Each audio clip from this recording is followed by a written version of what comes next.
अस्सलाम वालेकुम। आज की इस वीडियो में हम लोग जानेंगे Balochistan university of engineering and technology Khuzdar कि हम किस तरह ऑनलाइन अप्लाई कर सकते हैं। तो स्टार्ट करते हैं, वीडियो को शुरू करते हैं। एक छोटी सी गुजारिश है, अगर आप हमारे चैनल पर नए हैं तो हमारे चैनल को सब्सक्राइब कीजिए और वीडियो को लाइक कीजिए। बलूचिस्तान की तमाम यूनिवर्सिटी पर ऑनलाइन अप्लाई मैं कर चुका हूँ। आपको चैनल में ही आपको वीडियो मिल जाएंगे। तो इसका लिंक, ये पोर्टल का लिंक, जो लॉगिन लिंक है, मैं डिस्क्रिप्शन में वीडियो के दे दूँगा। आप वहाँ पर क्लिक करके डायरेक्टली यहाँ पे आ सकते हो।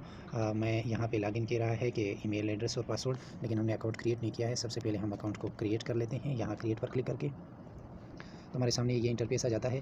क्रिएट एन अकाउंट आ जाता है। यहाँ पे ईमेल एड्रेस और इसके बाद यहाँ पे सेलेक्ट नेटवर्क करना है, या ईमेल एड्रेस और या फ़ोन नंबर। अगर ईमेल एड्रेस है तो ईमेल एड्रेस दे दें, फ़ोन नंबर ना दें। और इसके बाद अगर फ़ोन नंबर देना है तो यहाँ पे फ़ोन नंबर, यहाँ पे नेटवर्क सेलेक्ट करना है, जो भी नेटवर्क है यहाँ पे टेलनार है, के जो भी है। और इसके साथ पासवर्ड और कन्फर्म पासवर्ड, तो मैं इसको फिल कर लेता हूँ। तो मैंने यहाँ पे अपना जो ईमेल एड्रेस है वो दे दिया है, उसके बाद पासवर्ड और कन्फर्म पासवर्ड दे दिया है। अब इसके बाद क्रिएट अकाउंट पर हम क्लिक कर लेते हैं। तो अब हमारे सामने ये आ गया। यहाँ पे कह रहे हैं कि सक्सेसफुली आपका अकाउंट जो है वो क्रिएट हो चुका है। Kindly check your email for activation link. हम चलते हैं एक बार ईमेल की तरफ। तो अब हमारे पास ईमेल आ चुका है। हम यहाँ ईमेल पर क्लिक कर लेते हैं। यहाँ पे कह रहा है कि आपका जो एडमिशन प्रोसेस है वो कंप्लीट हो चुका है। या तो यहाँ पर क्लिक करें, यहाँ पर, और या इसको कॉपी करके एक न्यू वेब पे पेस्ट करें। तो हम ऑलरेडी यहाँ इस पर क्लिक कर लेते हैं आगे प्रोसेस के लिए। तो अब हमारे सामने ये इंटरफेस आ जाता है। यहाँ पे कह रहा है कि सक्सेसफुली हो गया है, account activated successfully, click here to login. हम यहाँ पर क्लिक कर लेते हैं लॉगिन के लिए। तो फिर से हमारे सामने ये इंटरफेस आ जाता है। यहाँ पे हमने अपना ईमेल एड्रेस जो है वो सेलेक्ट करना है और इसके बाद पासवर्ड लगाना है जो हमने दिया था। तो मैं इन दोनों को लगा लेता हूँ एक बार। ये पासवर्ड और ईमेल मैंने लगा लिया। अब इसके बाद लॉगिन पर क्लिक कर लेते हैं। तो अब हमारे सामने ये स्टेप आ जाता है। यहाँ पे लिखा हुआ है under graduate engineering admission, under graduate science admission और अंडर ग्रेजुएट टेक्नोलॉजी एडमिशन। हम इसको इस तरह थोड़ा सा स्क्रॉल डाउन करके यहाँ पे व्यू पर क्लिक करके वन बाय वन देख सकते हैं कि इसमें कौन कौन से प्रोग्राम इन्वॉल्व है। वो भी हम यहाँ पर क्लिक करके देख सकते हैं। तो इसमें आप यहाँ पे थोड़ा स्क्रॉल डाउन करके यहाँ पे आपको दिखाई दे रहा है इंजीनियरिंग प्रोग्राम में, technology programme, BS computer science है, बीएस इंफॉर्मेशन टेक्नोलॉजी है और इस तरह बीएस इंग्लिश है और बीएड है। तो इस तरह आप ये तीनों वन बाय वन देख सकते हो। अब हम फिर वापस चलते हैं उसी प्रोग्राम के साथ। तो अब हमने यहाँ पे आ गए वापस। यहाँ हमने क्या करना है, मैं तो इस पर अप्लाई कर रहा हूँ अंडर ग्रेजुएट इंजीनियरिंग जो प्रोग्राम है। और इसी तरह आप इन तीनों में से किसी एक पर अप्लाई कर सकते हो, जिस पर भी आपकी मर्ज़ी हो। तो मैं सेलेक्ट प्रोग्राम पर क्लिक कर लेता हूँ आगे प्रोसेस के लिए। तो अब हमारे सामने ये इंटरफेस आ जाता है। यहाँ पे हम इसको थोड़ा इस तरह स्क्रॉल डाउन करके इस तरह करके, तो यहाँ पे लिखा है ओपन। हम ओपन पर क्लिक कर लेते हैं। ओपन पर क्लिक करने के बाद हमारे सामने ये इंटरफेस आ जाता है। यहाँ पे है programme of study, first number पे। इस पर हम क्लिक कर लेते हैं। इस पर क्लिक करने के बाद हमारे सामने ये इंटरफेस आ जाता है। हम यहाँ पे अब अपना प्रोग्राम जो है वो सेलेक्ट करते हैं और इसके साथ जो कैंपस है उसको भी सेलेक्ट कर लेते हैं, जो भी प्रोग्राम आप करना चाहते हैं। यहाँ पे जो है ये सिर्फ मेन कैंपस में ही अवेलेबल है, यानी बाकी कैंपसेस में नहीं है। तो ये प्रोग्राम को सेलेक्ट किया। अब इस प्रोग्राम को ऐड टू लिस्ट करना है। ऐड टू लिस्ट इस प्रोग्राम को कर दिया। यहाँ पे कह रहे हैं कि सक्सेसफुली एडिड हो गया ये प्रोग्राम। अगर हम दोबारा दूसरा प्रोग्राम करना चाहते हैं तो और भी कर सकते हैं इस तरह। ये भी मेन कैंपस में है तो इस तरह कर सकते हैं। ये भी हो गया। और अब इसके बाद आ जाता है यहाँ हमारे पास जो बैचलर प्रोग्राम है इंजीनियरिंग के, ये दोनों प्रोग्राम हमारे सामने आ गए जो हमने अप्लाई की थी, मेन कैंपस में है। और इसके बाद हम यहाँ पर आ जाते हैं और यहाँ सेव एंड कंप्लीट सेक्शन पर क्लिक कर लेते हैं। अब थोड़ा इसको स्क्रॉल डाउन करते हैं। ये स्टडी जो था, जो प्रोग्राम हमने चूज़ किया, ये कंप्लीट हो गया। अब एप्लीकेंट कोटा है, इसको हम प्रेस कर लेते हैं। इसको प्रेस करने के बाद यहाँ पर हमारे सामने आ जाता है सेलेक्ट ऑप्शन। यहाँ पे कोटा को हम सेलेक्ट कर लेते हैं।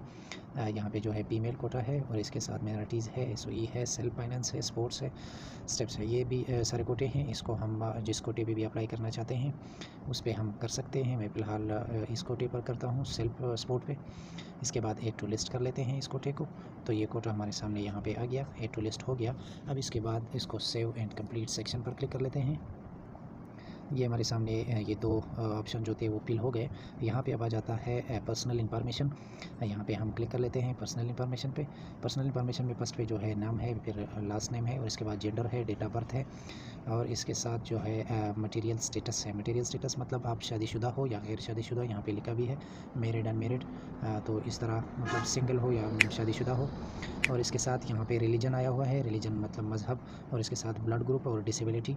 और इस तरह यहाँ पे नेटिव लैंग्वेज, आपका कौन सा लैंग्वेज है, ज़बान या मादरी लैंग्वेज जिसको कहते हैं। यहाँ पे कंट्री, नेशनलिटी ये भी सेलेक्ट करना है। अगर वीज़ा है तो वीज़ा को, यानी वो ये फ़ॉरेन कंट्रीज़ वाले के लिए है, अगर वो है तो वीज़ा एक्सपायरी डेट ये सब कुछ डालना होगा, अदरवाइज़ पाकिस्तानी के लिए नहीं है। तो इसके बाद यहाँ पे आ जाता है परमानेंट एड्रेस। यहाँ पे करंट एड्रेस है और प्रोविंस है और इसके बाद सिटी है, उसके बाद एड्रेस है और इसके बाद जो है पोस्टल मेलिंग एड्रेस। यहाँ पे हमने अगर वो एड्रेस, यानी ये एड्रेस और ये एड्रेस दोनों सेम है, मतलब आपका जो मेलिंग एड्रेस है परमानेंट और करंट एड्रेस है वो, और ये मेलिंग एड्रेस या पोस्टल एड्रेस जहाँ पे तुम अपने यूनिवर्सिटी की तरफ से जो डॉक्यूमेंट्स वगैरह है वो से रिसीव करते हो, वो दोनों सेम है, तो आप यहाँ पे क्लिक कर लें, आपका ये दोनों खुद ब खुद फिल हो जाएंगे।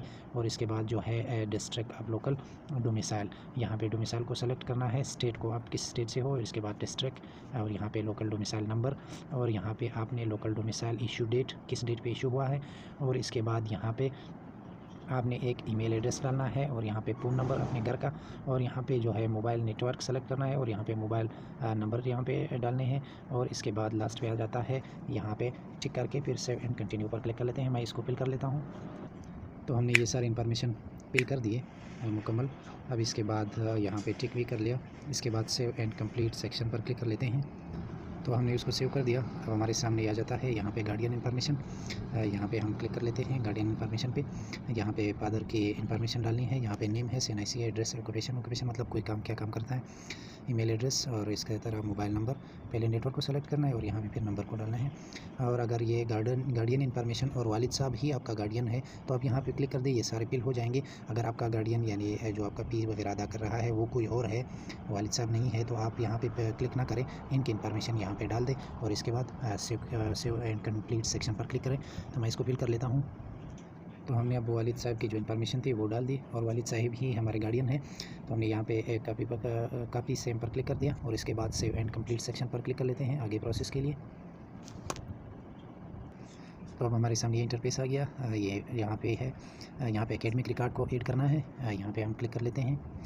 एकेडमिक रिकॉर्ड यहाँ पे हमारे सामने आ गया। यहाँ पे SSC O level 10th grade, यानी मतलब मैट्रिक की है, यहाँ पे मैट्रिक की इन्फॉर्मेशन को ऐड करना है और यहाँ पे फिर HSC के यानी इंटरमीडिएट के। यहाँ हम न्यू एड रिकॉर्ड पर क्लिक कर लेते हैं। यहाँ पर क्लिक करने के बाद पहले नंबर पे हमने टाइप को सेलेक्ट करना है डिग्री का, यहाँ पे हमने डिग्री किया हुआ है या डिप्लोमा किया है, और इसके बाद डिग्री लेवल को सेलेक्ट करना है, सेकेंडरी लेवल है या पोस्ट सेकेंडरी लेवल है, यहाँ पे सेकेंडरी लेवल को हम सेलेक्ट कर लेते हैं। डिग्री ऑप्शन, यहाँ पे हम मैट्रिक को सेलेक्ट कर लेते हैं और यहाँ पे प्रेफरेंस जो मेजर सब्जेक्ट है वो साइंस सब्जेक्ट में मैट्रिक किया हुआ है, जिसने आर्ट्स में किया है वो आर्ट्स में दे दे और जिसने आईकॉम किया हुआ है वो आईकॉम में दे दे। और इसी तरह यहाँ पे बोर्ड यूनिवर्सिटी जहाँ से पास किया हो वो आपने यहाँ पे सेलेक्ट करना है, और इसके साथ इनवल है या बाई इनवल है, मतलब कोई पेपर वगैरह फेल हुआ है या आपने इम्प्रूव किया है। और इसी तरह यहाँ पे कह रहे हैं कि आप कहाँ से किस साल से शुरू किया और किस साल तक, और इसके साथ यहाँ पे ग्रेडियन है या मिसाल आपने ग्रेड यहाँ पे ऐड करना है, यहाँ पे रोल नंबर आपके जो मैट्रिक के रोल नंबर है, और इस तरह रिज़ल्ट मोड यहाँ पे सेलेक्ट करना है, यहाँ पे टोटल मार्क्स और यहाँ पे ऑप्टन मार्क्स। तो मैं इसको फिल कर लेता हूँ। तो अब हमने ये मैट्रिक के लिए जो था वो ऐड कर दिया सब कुछ।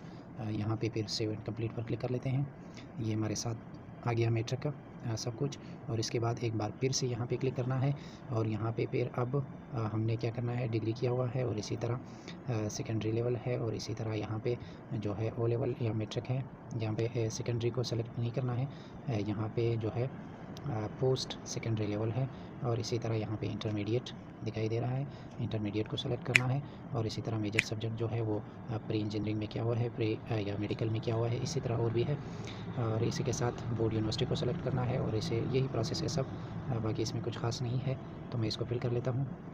तो हमने ये प्रोसेस पे फिल कर दिया। यहाँ पे एक चीज़ है जो रिज़ल्ट का मोड है, अगर आपका रिज़ल्ट वेटिंग में है, नहीं आया है, तो आप यहाँ वेटिंग पर क्लिक कर सकते हो। इसके बाद हम इसको सेव एंड कंप्लीट कर लेते हैं सेक्शन को। अब ये 75% हो गया। अब यहाँ पे जो है एक्सटर्नल टेस्ट रिकॉर्ड है, यहाँ पे हम क्लिक कर लेते हैं। ये फ़िलहाल पेंडिंग में है। यहाँ पे जो एक्सटर्नल एग्ज़ाम है, एग्ज़ाम जो इसका यूनिवर्सिटी की तरफ से कंडक्ट होता है। यहाँ पे हमने ऐड न्यू एग्ज़ाम पर क्लिक कर लेना है और यहाँ पे इसका जो टेस्ट है एग्ज़ाम यानी जो यूनिवर्सिटियाँ टेस्ट लेती है, ये इस यूनिवर्सिटी के लिए NTS टेस्ट है। NTS टेस्ट आपने क्लियर करना होगा और इसके बाद आपने इसमें यहाँ पे एग्ज़ाम अटेम्प्ट यानी ऑलरेडी पास्ड या अटेम्प्ट इन BUKET, यहाँ पे आपने इसको सेलेक्ट करना है। अगर पास किया हुआ है तो आप यहाँ पास पर क्लिक कर दें और इस एग्ज़ाम को दिया हुआ है और इसकी इन्फॉर्मेशन फिर डाल दें। नहीं किया हुआ है तो आप इसी तरह अटेम्प्ट इन BUKET पर क्लिक करके यहाँ सेव एंड कंप्लीट सेक्शन पर क्लिक कर लें। ये आपका रिकॉर्ड आ जाएगा और इसके बाद यहाँ पर क्लिक करके सेव एंड कंप्लीट सेक्शन पर क्लिक कर लें। ये हमारे पास ये रिकॉर्ड हो गया। अब यहाँ पे जो है चेक लिस्ट, ये लास्ट नंबर पे है, हम इस पर क्लिक कर लेते हैं। इस पर क्लिक करने के बाद हमारे सामने ये आ जाता है। यहाँ पे जो है फर्स्ट नंबर पे आपने लोकल डोमिसाइल का एक पिक्चर अपलोड करना है। दूसरे नंबर पे जो है अपलोड डॉक्यूमेंट आप सेलेक्टेड कोटा, आपने जो कोटा सेलेक्ट किया हुआ है इसके लिए जो डॉक्यूमेंट्स मांग रहे हैं वो सेलेक्ट करना है अदर डॉक्यूमेंट्स में। और इसके बाद CNIC या बेपाम या पासपोर्ट जो है इसका एक पिक्चर लेके यहाँ पे अपलोड करना है। दूसरे नंबर पे रिसेंट फोटोग्राफी, आपका एक फोटोग्राफी यानी प्रोफाइल के लिए जो पिक्चर होता है वो यहाँ पे अपलोड करनी है। और इसके बाद यहाँ पे करेक्टर सर्टिफिकेट, आपके जो स्कूल या कॉलेज की तरफ से जो दिया जाता है वो करेक्टर सर्टिफिकेट का एक तस्वीर। और यहाँ पे जो है फिटनेस सर्टिफिकेट पर, ये हेल्थ के लिए आपने किसी अस्पताल से एक सर्टिफिकेट बनाना है, वो यहाँ पे फिर अपलोड करना है। और इसी के साथ गार्डियन किया जाते हैं, यहाँ पे वालिद साहब की CNIC का या पासपोर्ट का एक पिक्चर यहाँ पे अपलोड करना है। और इसी के साथ डॉक्यूमेंट यहाँ पे सेकेंडरी स्कूल सर्टिफिकेट यानी मेट्रिक का जो रिजल्ट कार्ड या DMC जिसके हम कहते हैं उसका एक तस्वीर निकाल के यहाँ पे अपलोड करना है। और इसी के बाद यहाँ पे मैं इंटरमीडिएट की DMC का एक पिक्चर यहाँ पे अपलोड करना है। तो मैं इसको अपलोड कर लेता हूँ सबको। यहाँ पे ये जो कोटे के लिए है इसके लिए आपने जो भी कोटा सेलेक्ट किया हुआ है इसके मतलब कोई डॉक्यूमेंट बनाना है, कोई लिखा है इस पे करके कि मैंने इस कोटे पे अप्लाई की हुई है, मेरा ताल्लुक यहाँ से है या मैं स्पोर्ट्स में माहिर हूँ या इस तरह के। फिर यहाँ पे इसका पिक्चर निकाल के यहाँ पे अपलोड करना है। अब मैंने ये अपलोड कर दिया। इसके बाद सेव एंड कंटिन्यू सेक्शन पर क्लिक कर लेते हैं। तो अब हमारा फाइल जो है वो 99% हो चुका है। अब यहाँ पे हमने इन सबको चेक मार करके यहाँ सबमिट फाइल पे क्लिक कर लेना है। तो हमारा जो फाइल है वो 100% सक्सेसफुली फिल हो गया। यहाँ पे हम नीचे आके यहाँ पे हमारा जो फाइल है इसका हम PDF निकाल सकते हैं। इस तरह हम इस पर क्लिक करके ये हमारे साथ PDF में डाउनलोड हो जाएगा। फिर हम इसको किसी प्रिंटर से प्रिंट करा के अपने पास रख लेते हैं क्योंकि ये ज़रूरत पड़ती है फिर यूनिवर्सिटी में जमा करने के लिए। और दूसरे नंबर पर हमारे पास आ जाता है वूचर। यहाँ पे वूचर है, यहाँ पे हम वूचर पर क्लिक कर लेते हैं जो यूनिवर्सिटी की तरफ से कंडक्ट हो जाती है डिपार्टमेंट के लिए जो आपने अप्लाई की है। तो ये हमारे सामने आ गया वूचर को UBL बैंक में जमा करना है। इसका तकरीबन 6 पीस जो है वो ये है, 6000 रुपये है तकरीबन। ये पीस एडमिशन पीस है।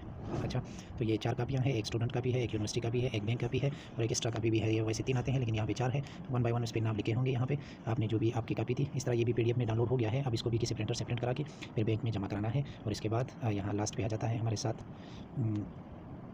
ये एड्रेस स्लिप। यहाँ एड्रेस स्लिप पर हम क्लिक कर लेते हैं।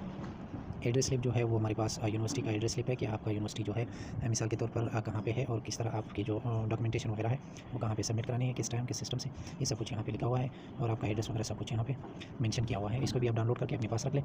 तो ये था प्रोसेस यूनिवर्सिटी का, फौजदार यूनिवर्सिटी का। तो आई होप आप लोगों को समझ आ गया होगा। तो हमें दीजिए इजाज़त।